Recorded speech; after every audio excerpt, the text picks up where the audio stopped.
This is the Cloud Security Today podcast, where leaders learn how to get cloud security done. And now your host, Matt Chiodi. This month, we welcome Corey Elinburg, the CISO of Common Spirit Healthcare, to the Cloud Security Today podcast.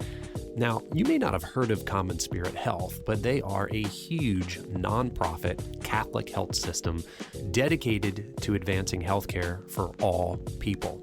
This is a massive organization with over 175,000 employees, 25,000 physicians, over 140 hospitals across more than 2,200 care centers serving sites across 24 states.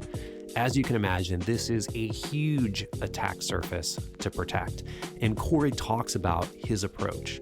One thing that I just have loved about Corey as I get to know him better, both on the podcast and also from a vendor perspective, is his humility and how he brings this into his work as a security professional. One thing I want you to listen for in the podcast today is how he infuses it into his leadership style. But then also, the thing that I loved was how he talks about how cloud-delivered security services actually help you better and quicker align to the business model from an IT perspective.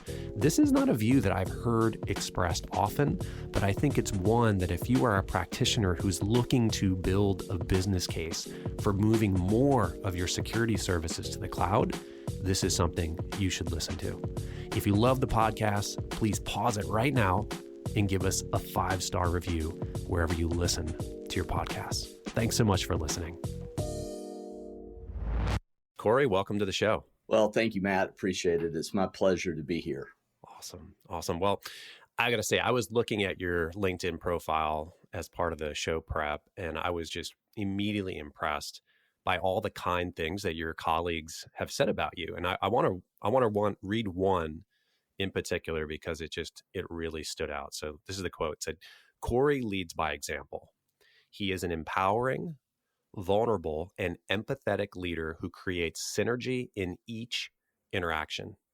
The leaders around him are stronger because of his trust and empowerment of them. He provides energy to others and inspires everyone to achieve results joyfully. He has significant experience, a love for serving, and an immense passion to transform the business through IT." And then they have in parentheses, "with security controls, obviously." Mm-hmm. "He is a leader to emulate, and I am grateful to work with him at Common Spirit Health." So first of all, that's just amazing to have any colleague say about you. But what really caught my attention was the point around an immense passion to transform the business through IT. And, security has not historically been seen as transformational to the business. Sometimes like quite the opposite, right? How have you approached this and put this into practice? Well, I think there are a couple of ways. It is sometimes difficult to think about cyber being transformative because so many of the capabilities that we deploy are hidden and behind the scenes. For those pieces of the estate in cyber, I think what you've got to do is help the business understand that it's not just controls, it's empowering the business to operate in a resilient way. And we actually provide not only the confidentiality and integrity of data, but we also got to remember that we're helping provide the availability of the business. We are assurance of availability for the business, and that's empowering and transforming. I think the other part, though, is that we do occasionally interact with the user in a very in-your-face way. And Matt, this is the space that you work in today and are familiar with, and that is identity. Identity is very much right in the face of the user every day. And so providing solutions, especially as we're moving into this modern era of things like passwordless capabilities, doing away with the difficulties of multiple passwords, providing strong password management capability for external sites where people do work because maybe I'll use an example, a vendor website. You need and they're not going to offer SSO for the vendor website. So how do we have a secure way to store those passwords, et cetera? And so those are very empowering things, and they can add delight to the user and not just be a control that may seem to be in their way. Where do you see most, or let's not say most, but where do you see some security programs maybe taking maybe not call it a wrong approach, but maybe not an empowering approach? Like where have you seen organizations go wrong with their approach from a cybersecurity perspective? Well, draconian controls obviously are one of those. A lot of it is about your mentality, though, and really the approach you take from a mentality perspective from your program will become infectious. And I always try to push that we are not the shop of no, we are the shop of how.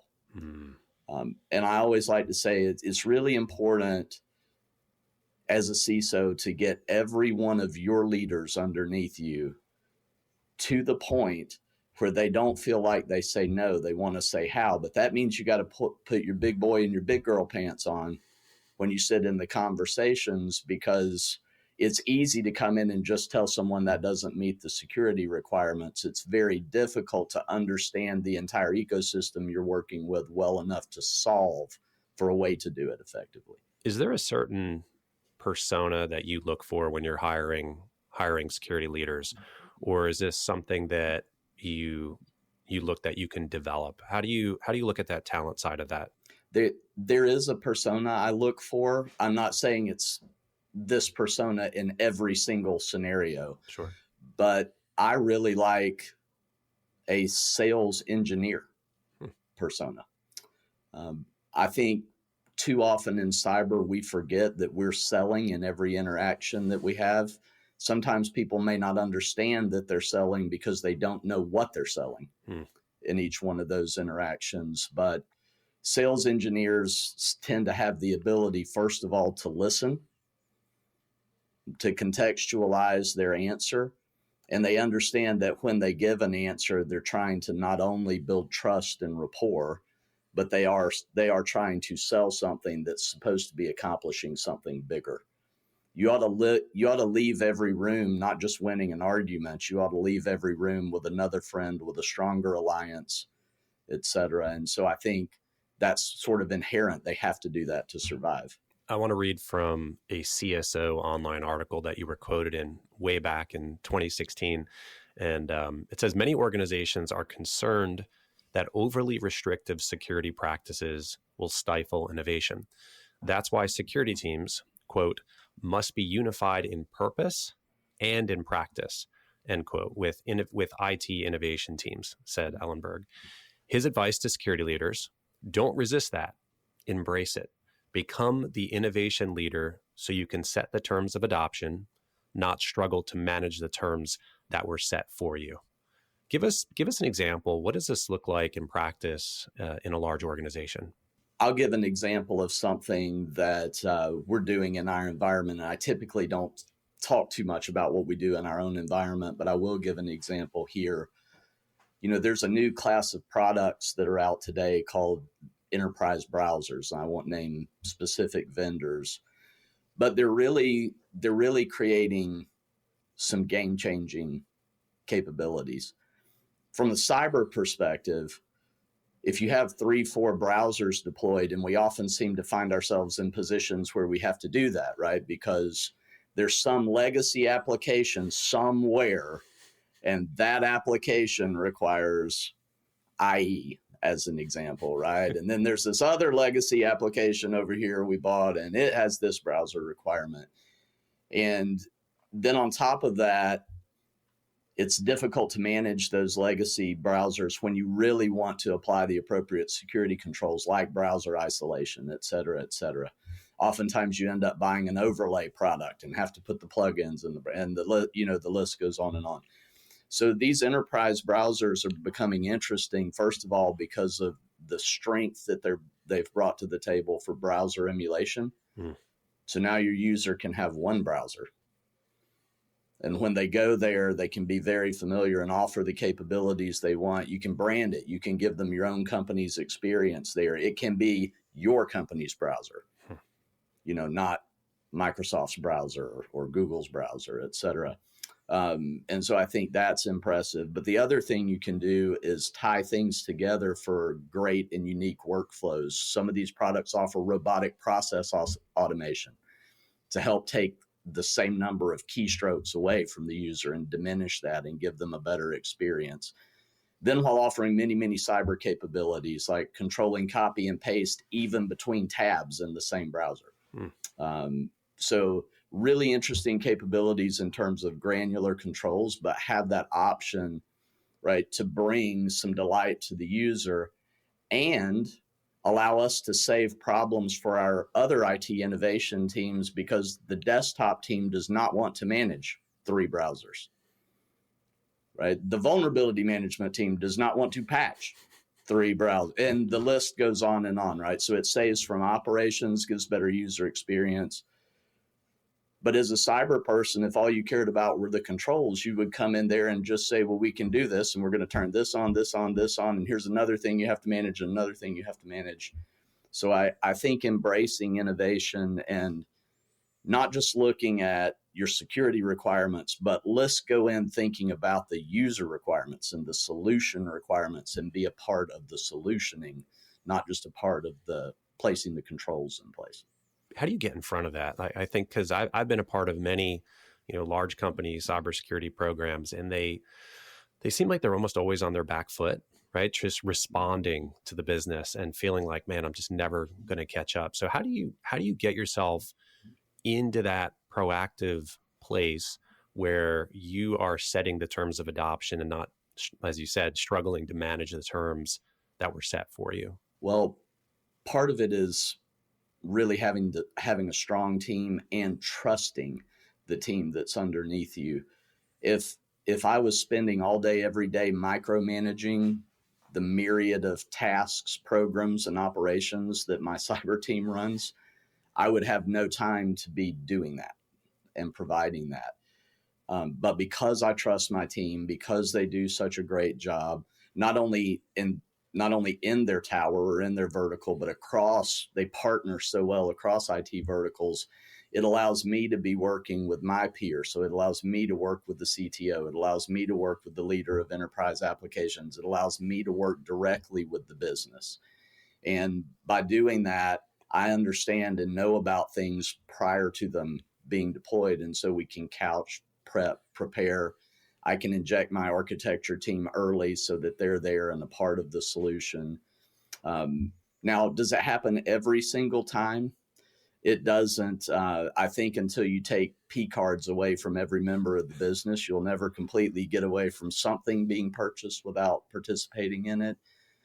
But anything that goes through the standard process for approval, et cetera, we're there. And not only are we there, we get to be there in the imagination stage, not just in the solutioning stage. And maybe that's a key thing to take away. As a CISO, you've got to be out and about and not just with your head down in your organization, because if you're not, you're going to be past the imagination stage before you find out, and you're already going to be into the implementation stage. Sounds like there's an element of proper planning, also a level of certain amount of trust that you've built within your own cyber team in terms of letting your leaders lead, trusting them that they're going to do that, obviously having, the right levels of check-ins and accountability there. But then that gives you, if I'm hearing you correctly, the freedom as a leader to be able to go out and make those relationships across the business so that you're hearing about things, like you said, during that imagination phase, right? Where things are still creative and things are still flexible. Does that sound about right? It is. And maybe I'll add one other interesting thing that I think is important. Almost going back to the sales comment I made before, you're always selling something. And as a CISO, I think you've got to have some kind of a bigger vision and mission that you're trying to accomplish. And that may be different for every organization. Every organization is at a different place in its life cycle and maturity, et cetera. And so it's probably going to be different. we have a variety of things that, I consider them almost religious principles in the way we design, in the way we think, et cetera. I'll name just a couple of them off. We should not buy solutions that require us to spend more than 10% of the time managing the platform, and therefore they allow us to spend 90% of the time extracting value from the platform. That's a hard, fast rule. You can tell probably then we like SaaS solutions as a result of that, right? Because I get no value paying a highly compensated, identity and access management engineer to be patching an application on a server. It makes no sense why we would do that from a platforming perspective. So the other thing that allows is I can have a small platforming team that can handle many, many, many platforms. And so it really gives us scalability. We've got 5 or 6 of those types of principles. And when you have sold those to your team and your team are on board and they are going and evangelizing them, then you don't need to be in every meeting. And they go and create converts. And I think it's important to have that vision and to have it very well sold, because that allows you to scale in a way you're not going to be able to scale otherwise. Prisma Cloud secures infrastructure, applications, data, and entitlements across the world's largest clouds, all from a single unified solution.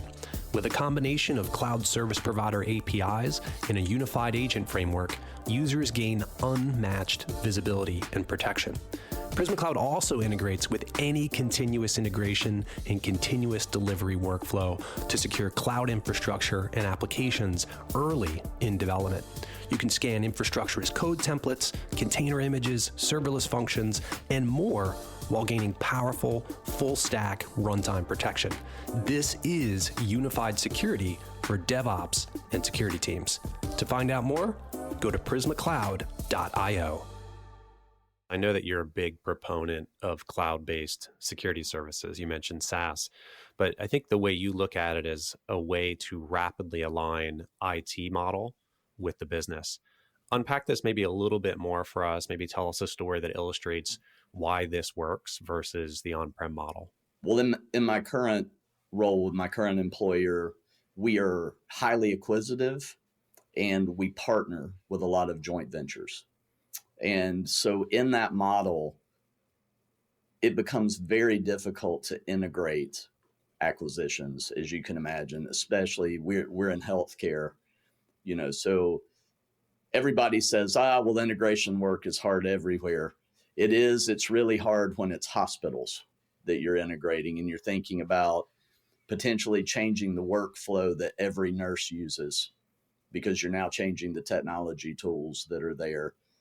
You want to minimize your impact on patient care, and all of those things, come into play. And from a cyber perspective, the ability to deploy your tooling rapidly is really, really important, right? So when you think about what that used to mean for us, the first thing you had to do before you could really do any cyber integration work is you had to have WAN connectivity, because you can't manage anything if you can't talk to it, right? That's right. So, but why do you want to establish WAN connectivity when you don't have any of your security controls in place and you don't have visibility into the controls that they have in place or their effectiveness? And so it's this vicious cycle that you get in. So by moving so many of our controls to cloud, we literally only need our acquisition to have an internet pipe. Once you've got an internet pipe, we can send their logs to our SIEM. We put them on our EDR platform, which we can manage from the cloud. We put them on our vulnerability management platform, which we can run from the cloud, right? And the list goes on and on and on. Email security done in the cloud. Change the DNS, point it to the new place. You fronted their email security. So we don't have to have them on our email platform to have them on our email security platform. And so it just gives us this agility to adapt to the business rapidly and get our controls deployed rapidly. And then even if the rest of the IT environment has not been integrated, we have a unified incident response model then, because we've gotten all of our controls in place. So I think that's just one example of, if you come into an organization that's highly acquisitive and you're still thinking about all on-prem controls, you might not be aligned with the architectural model. Not saying that in every case, but just a different way to think about it and say, does my technical model really align with what the business is trying to do? I think that's powerful. I work with many different clients, but I'm thinking of some of my clients that are in banking and finance and how they've done acquisitions that are sometimes years in the past and they still haven't integrated because of security concerns. It sounds like, and I've seen this happen a lot in industries that are highly regulated, healthcare, financial services, and there just seems like there's this big resistance to change. A lot of it, again, stemming, I think, from regulations, perhaps. And many leaders that I have worked with, they just struggle with convincing their leadership to move to a cloud delivered security services model. How would you recommend maybe going about and building that business case? Well, it's not an easy one to build depending on the industry that you're in. Every company in every industry tends to have a finance model, and industries that are what I'm going to describe it as asset heavy. Industries that are asset heavy tend to want to capitalize anything that they can capitalize. And so if you want to start looking at more of a cash flow model or an OpEx model, that becomes very difficult to do. And you have to understand that you're asking now your finance team to support two models. So now you're bringing more work on them. But I do think if you can help the business understand some of those things that we were just talking about, right? Yes, this may actually cost more, or maybe this sits in a different spot on the balance sheet, right? Maybe this now hits on the OpEx bucket rather than on the CapEx bucket. However, have you considered the value that it's bringing to the business that you didn't have before? So maybe one of the biggest things I would say, and I don't know who to attribute this quote to. I know it was actually an aftermarket car parts manufacturer, but I don't recall which one. It's a very simple value equation. Value equals the number of capabilities times their quality divided by the cost times the time to deliver. And the reason I like that is if we can start measuring in value, you notice cost was considered a negative. It was in the denominator, not the numerator. Right. But you could have a very high cost, but if the number of capabilities and the quality of those capabilities are extremely high, it makes the cost not look so bad. And that's especially true if the time to deliver is low. And I think that's the way, as we make business cases, we should think about them. We should not be coming to the business just with cost. We should be coming to the business with value, and value is not separate from cost. Value should already be including cost in its calculation. Let me ask this. So obviously part of that equation is going to be working with a vendor a lot of these times, right? Because they're the ones providing that cloud delivered security service, whether it's email security, anything like that. How do you look at, I can tell you from a vendor perspective, now that I've been on the vendor side for a couple of years, we're constantly looking at how do we better talk about the value that we bring to a business. But part of the challenge that any vendor has is you're working with n number of different companies that are in an unlimited number of different businesses. In terms of from a vendor perspective, helping explain that value, how do you look at that, right? So you said talking about the value part of it with you on the inside talking to the business. How do you work with vendors to try to capture that value? What do you see as that relationship being? Well, so this will be interesting because you and I think, have engaged in some of this practice already. every CISO is if you've met one CISO, you've met one CISO in terms of how we like to engage. I do think you can kind of categorize this into three major buckets, though. There are those who just don't want to talk to a vendor ever, under any circumstance. I've met those. There are those who will engage with vendors under the right circumstances, but they don't want to develop a relationship. And I'm careful to use the term partnership because we might have a lawyer on the call, and then we get into conversations about shared liability, et cetera. So maybe I'll loosely use the term partnership. And then you have those that really do want to partner. They want to have you integrated, et cetera. I think typically the ones that really want to partner, they don't like cold calls.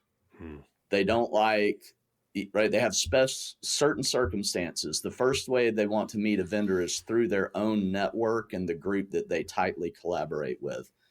There's a close network of CISOs in healthcare. There's, I'm sure, in every industry, right? And when I have a problem and I don't quite yet know where to turn to get the answer, I don't turn to the vendors first. I turn to my peers first to see what experience they have. And they many times will not only bring a product recommendation, they'll bring a lot of learnings that they learned along the way. And that puts me in a better position when I do engage. And so if you can find ways over time to get yourself inserted into those networks, that is naturally going to be a way to bring you into conversations. Another place where I look for vendor connections initially, if Gartner a number of years ago purchased a company called Evanta. And I love their engagement model because you'll go to a meeting with your peers. They let the CISOs in the geographic area drive the agenda based on what's important to them. And you will have one or potentially two vendors that will come, but the presentations are really not allowed to be product pitches. They have to be more focused on a specific business problem that we're trying to solve. And then if you want engagement after that and the conversation intrigues you, you have the ability to do that. When you engage trying to solve a problem rather than engaging trying to sell a product, you're immediately on a better footing. But you also need to understand who you're engaging in the organization. That's definitely true if you're engaging me. But if you're engaging one of my engineering managers, that may already be done, right? And then it may need to be a more tactical engagement. So I would say, make sure you know who you're engaging in the organization and how involved they are, at the problem level, and then engage appropriately from there. Earlier on in your career, you had some really deeply technical roles at Cisco, Microsoft, and United Health Group. You even had your CCIE, which is, in my view, one of the most difficult certifications to get. How did you make that transition from security practitioner, someone that's down in the weeds, to leader? What was that journey like? Was it difficult? And I guess the last one I'd throw in there on that was, would you do anything differently if you could go back? A lot of bumps in the road. And it was not a rapid journey. It had a lot of steps along the way. Specifically in my technical career, it went from being an individual contributor to a manager to a practice director, right? And the list goes on and on. At one point, I ran the Dimension Data North America security practice. And so there's this process that you go through, and each one of those was an incremental learning step. I'm just going to give you an example of how bad you can screw up your first real manager job. I was made a principal consultant and had a team of consultants working under me, and sometimes needed resources from other regions to support me. And this is not my saying. I'm going to share with you the saying of one of my mentors. His name's Jeremy Hyman. Something he told me and has stuck with me. you've got to learn that there's a difference between engineering principles and engineering preferences. And you are forcing your preferences on your people. That doesn't exhibit trust, right? Or empowerment. And so that was an early stage lesson. And I like to tell stories. So I'll give you two more big stories along the way with principles to go along with them. The other one I learned from my dad, but I didn't really learn how to apply it until I got much older. My dad was letting me dig fence post holes with him, the hand way, right? Oh, yeah. With post hole diggers. Oh, yeah. And I was too young to really help very much at that time, but he let me go be in the way. And we got, maybe halfway through the job. And of course, I was just down there pecking around in the dirt. And, my dad was doing most of the work. And we stopped and took a little break. And he said, "Son, do you know what the first rule of digging holes is?" And of course, I had no idea what he was talking about, and certainly didn't know he was about to say something incredibly, incredibly rich with wisdom. But his answer was, "The first rule of digging holes is when you realize you're in one, put the shovel down." And so I would say that's one of the second big lessons. And then the third one came from another one of my mentors, Jairo Orea. And he called me right after I had started at United Health and Optum. And I was maybe 2 weeks in, getting to know my new team, had some brilliant cloud security engineers there. And he called me one morning and said, "Do you have oak trees where you live?" This is how the conversation started. "Do you have oak trees where you live?" And of course I said, "Well, yes, big white oaks, red oaks." And then he said, "What grows under an oak tree?" And I thought about that for a minute. And I said, "Well, really nothing grows under an oak tree. When we have them in our yards, we call them an island, right? And you put the mulch around it because the grass won't grow, nothing else will grow. Maybe a few small plants that like low light, you might get to grow there." And this was in the early days of video calls, right? And there was a very awkward pause, and he looked right at me and said, "Don't be an oak leader." And of course, what he meant was, if you're an oak leader, you're not letting any of the light shine down to your team. But by letting a little bit of light in, you're going to allow them to grow, and that's going to allow you to scale. And probably the biggest mistake that I had to learn and work through was I have incredible technical expertise, and I want to use that expertise. But by doing that, I harm my team. And by doing that, I don't allow myself to scale. So when you can get to the point that you can let go of that, you can scale to do the things you need to be doing, which is empowering and enabling your team. So I had to learn and remember that I'm not there to do their job. I'm here to do my job. You mentioned UHG, but when you were there, you established an extremely close-knit relationship with the business and the developers that was described as, quote, security and developers being unified in purpose and in practice. Tell us, how did you do this? Was there a framework or a model you used? How did you accomplish security and developers being unified in purpose and in practice? Well, I would say feeling it out and being able to make a lot of mistakes along the way. That was the early advent, Matt, of DevOps. Okay. And, DevSecOps, the early, right? This was when people had not heard those acronyms, at that time. And so what was happening was we were developing lots of product teams, and truly product teams, not the kind of product teams we talk about like we think we have in IT today and we call that a product team. I mean, a product team who had its own centralized P&L. Wow. Right? It truly was a product. And so cost efficiency was very important because they weren't just a capability we were deploying in IT.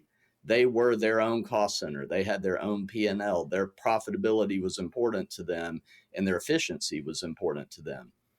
Well, you can see, obviously, when it comes to things like provisioning, they don't want to get in a queue for provisioning with IT. They don't have the time to wait for that, right? Their platform engineering may be making 28 changes and need to do 28 rebuilds in a day. They don't want to wait for the traditional IT processes. So we started with simple things like figuring out how do we empower them and at the same time effectively govern and monitor them. And that started with a very, I'm going to call it centralized IT model. We need to change the way we do it in IT. We need to change the way we do it in IT. And we did need to change the way we were doing a lot of things in IT. But then over time, things began to change, right? And the ability to do check-ins part of the way through the process, the ability to empower them with tools like Terraform and develop immutable infrastructure, and then the ability to lay monitoring on over that. Learning that it may not be effective for them to use the same tools that we have as our enterprise standard. Now, this one was a hard one as a CISO to deal with, but I'll take vulnerability management. As you can imagine, we had the most expensive tool that existed for that. And it, in my opinion, was the best tool that existed for that. But a new product team might not be able to afford the chargeback for that. Well, did I really care that it was that, or did what I really cared about was a SCAP compliant exported format so I could unify those results so I still had the visibility and governance, et cetera. And it had to not only come out in the right format so I could use it and have visibility, it had to come out at the right interval of time. And I had to have it tied with their asset management so I could know if every asset was covered. So that put me in a way to govern in a distributed manner, right? I still set all of the policies centrally, but I governed it in a distributed, the enforcement was distributed. We had other brilliant talent.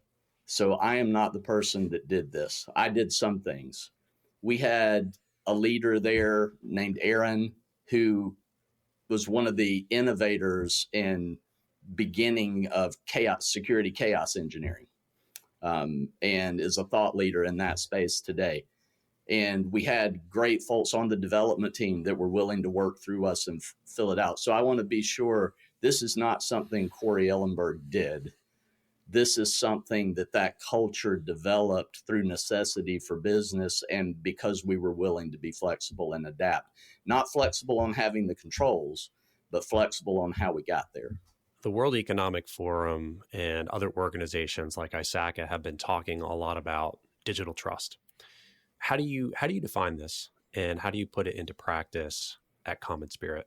Well, for me, obviously in healthcare, it's the patient, first of all, having enough knowledge, and secondly, understanding enough about you and what you do and how much you care that they are willing to put their data and entrust you with their data. And in healthcare, that they are willing to entrust you with their safety. Because in healthcare, it's not just about their data. A breach, a ransomware breach, is definitely an impact to patient safety. And we live in a world today where people have somewhat become calloused with regards to the loss of their data. Yeah. It happens all the time. Almost everybody in America has their personal data exposed somewhere through one of the many breaches that have happened. But we're just in the very early stages of people becoming aware of how much their safety may be involved with cybersecurity. And so I really think we have to make the connection And so it's not just about technology. Once again, we're in sales. We have got to be selling to our constituency that they can trust us with their data and with their safety. I'm going to give you an old example, and I'm not going to give the company name or the product, but let's pretend you're in consumer products. And let's pretend you have a rewards program. And in that rewards program, there is a single mother somewhere, perhaps in California, and let's say it's diapers, right? There's 20 different companies that manufacture diapers. What would happen if that mother was living on fixed income, living paycheck to paycheck, and it was only those rewards points that allowed her to get the last case of diapers that she needed every month? And what would happen if that rewards program got compromised and somebody turned what would have been her last case of diapers into an Amazon rewards card and shipped it to some other address? That doesn't provide digital trust. And I'd say the first step of establishing digital trust is even understanding what it means for your organization. It's not about controls. It's about that single mother and the impact it could have on her family. And that's how I try to think about it from a healthcare perspective. So you run a big team. You've got a lot going on. You do a lot of travel. When it comes to personal growth, right? Staying on top of what's the latest, maybe even being a visionary, looking at what's coming next. What's the formula that works for you? How do you stay up to date? How do you continue to grow? I would say voracious reading, voracious listening. And I'm not necessarily just talking about podcasts.